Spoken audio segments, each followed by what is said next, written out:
Joining us now, Biden ally and Democratic Senator Chris Murphy of Connecticut. Senator, we have so much to start with, but I do want to get your reaction to something that Senator Cotton said. So on Friday, the U.S. Supreme Court overturned a Trump-era regulatory ban on bump stocks put in place after the horrific mass murder in Las Vegas in 2017. In a concurring opinion, Justice Alito suggested that it wasn't the law itself for at least three of the conservatives. It was the way it was done. He said there is a simple remedy for the disparate treatment of bump stocks and machine guns. Congress can amend the law and perhaps would have done so already if ATF had stuck with its earlier interpretation. Now the situation is clear. Congress can act. You heard Senator Cotton there. He didn't sound particularly supportive of the idea of banning bump stocks. He said it might infringe on the Second Amendment. Is there an appetite in the Senate for it? Well, I think it's really scary that we've lost Republican support for banning machine guns. I mean, that's what a bump stock does. It turns a semi-automatic weapon into a machine gun. Or something like a machine gun. With one pull of the trigger, you can fire hundreds of rounds at one time. And of course, this is a Republican administration that banned bump stocks. At the time, Republicans in the Senate and the House were supportive of it. But now that they've got a Supreme Court that seems ready to unwind the entirety of the Second Amendment and take away from Congress or the executive branch the ability to keep our communities safe, they're once again lining up behind the gun. He was just, there are obviously three liberal justices and three concurring Republican justices or conservative justices who would support it if done the proper way in their view.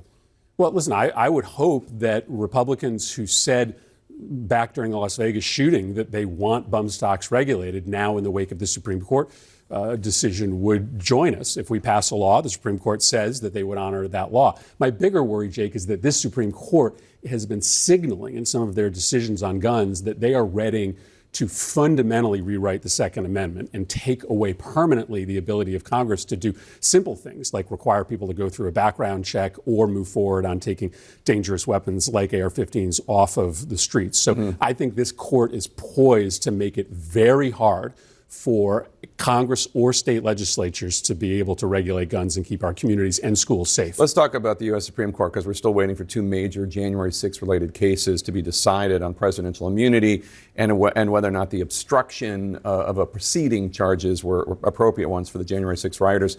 At a fundraiser in Hollywood last night, or Los Angeles last night, President Biden referred to the upside down flag that Martha and Alito flew outside their home. He said the court has never been as out of kilter as it is today. And there are a lot of other remarks along those lines. Is it appropriate for a president to criticize the court like that? Oh, absolutely. I mean, I think there's a crisis on the court. I mean, in particular with respect to Justice Alito and Justice Thomas. What Justice Thomas is engaged in is just a grift, right? He's got a major political player on the outside who absolutely has political and business interests at the court paying off a justice.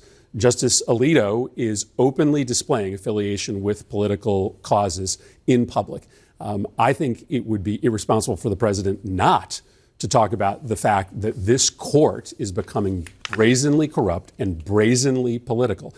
And it's up to the American people, this election, to do something about that. It's also up to Congress to step up and pass a code of conduct, a code of ethical conduct for this court before it's too late. Let me ask you about Ukraine, because President Biden was obviously at this big fundraiser in California as he looks to shake up his deadlock race with Donald Trump, which Donald Trump is probably ahead. If the election were held tomorrow, Donald Trump, you'd have to give him the edge.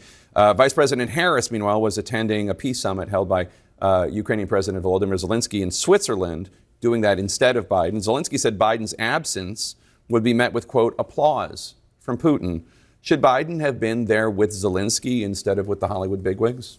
Well, there is no doubt that Joe Biden has been the president that has allowed Ukraine to survive and to be able to fight another day. Without Joe Biden's support for Ukraine, Congress would not have passed this latest tranche of aid.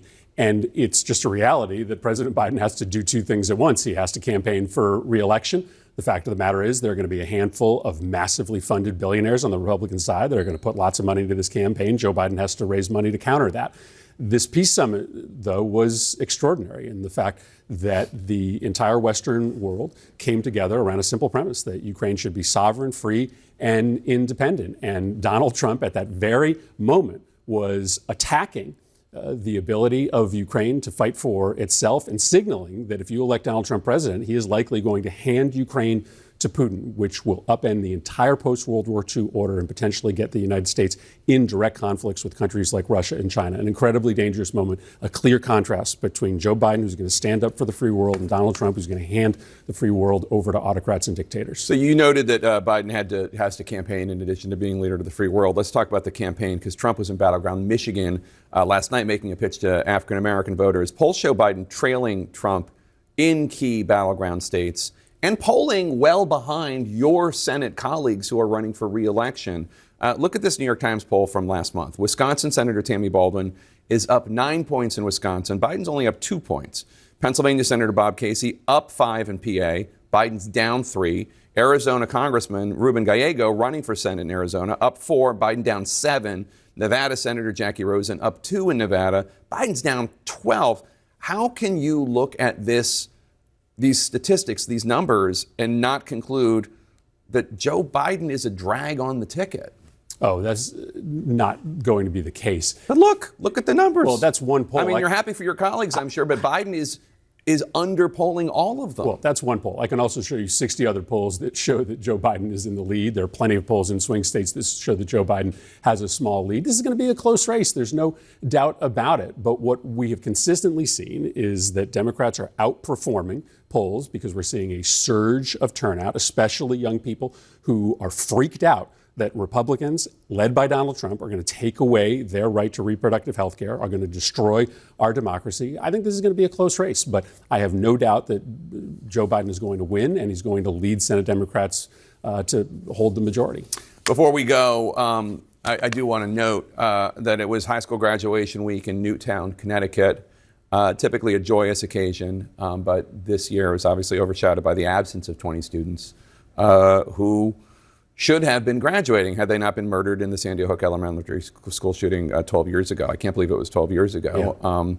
I'm sure it was an emotional week for you, watching the survivors who have had to overcome so much to get to this point, while remembering the classmates who never got a chance to grow up. Yeah, and today's Father's Day, and I have 2 sons who are about the same age as those kids, a little bit younger, and I have had the gift of being able to watch them grow up over the last 12 years, a gift that was stolen from those parents in Sandy Hook. A lot of those parents have become part of a movement to try to change the laws of this country so that never, ever happens again. And there is good news to celebrate today. Urban gun homicides over the last 2 years have dropped by 20 to 30%. There are all sorts of young men and women who are alive today who are celebrating Father's Day with their father because of the laws that we passed, laws that were made possible in part by the families from Sandy Hook who turned that grief into action. So we have a lot of work to do to make sure that something like Sandy Hook never happens again, that every kid gets the chance to graduate. But we have some reason to believe that this country is starting to turn the corner and change our laws in a way that makes our kids and our families safer. And I know there's not a day that goes by, and I'm sure I know it's the same with me as it is with you, that we don't think about the Sandy Hook parents, Nicole, and all the other Sandy Hook parents out there. You have touched us, and we think about you all the time, and we are praying for you today. Thank you so much, Senator Murphy, for being here. Thanks, Jake. Appreciate it.